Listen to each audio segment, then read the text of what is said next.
मोरे पिछवरवा कदमवा कदमवा कपेड़वा न हो बहिनी कृष्ण जे कूदेल धधाई ओही रे जल भीतर हो बहिनी कृष्ण जे कूदेल धधाई ओही रे जल भीतर।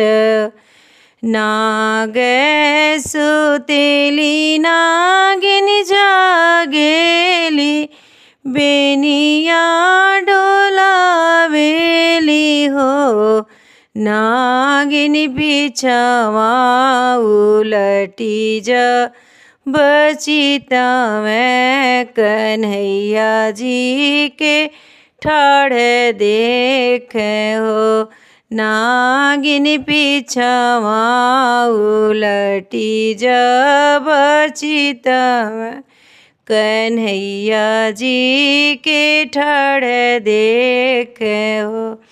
घूमी जाहु ये बाबू घूमी जाहु घूमी के घरे जाहु हो बाबू नगवा छोड़ी है फुफुकार भस्म होई जइबा बाबू नगवा छोड़ी है फुफुकार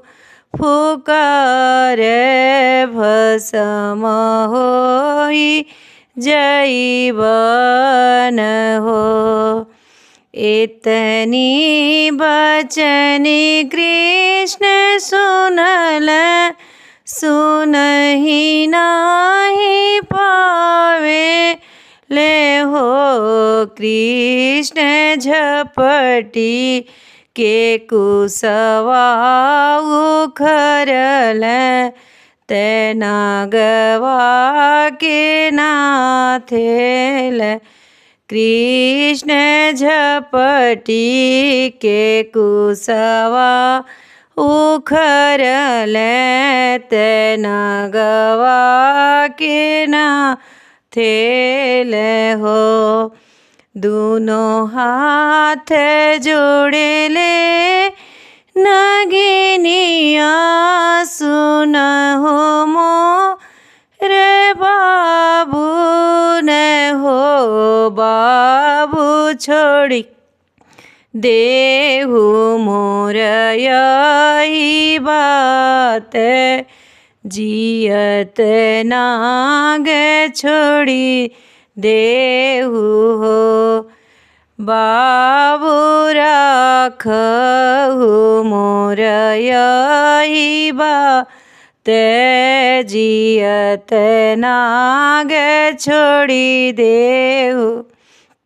चुप रह ए नागिन चुप रह अब जानी बोलहु हो नागिनी जब हमें नाग पहुँचइए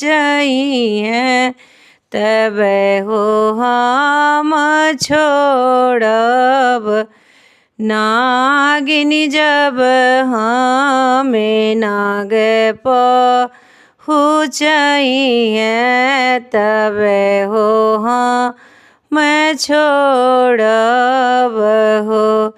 बाबू नाग पीठी भइल सवार चलिल गृह गोकुल हो बाबू नाग पीठी भइल सवार चलिल गृह गोकुल हो।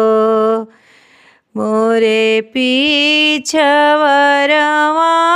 कदमवा कदमवा के पेड़वा न हो बहिनी कृष्ण जे कूदेल धधाई ओही रे जल भीतर बहिनी कृष्ण जे कूदेल धधाई ओही रे जल भीतर हो।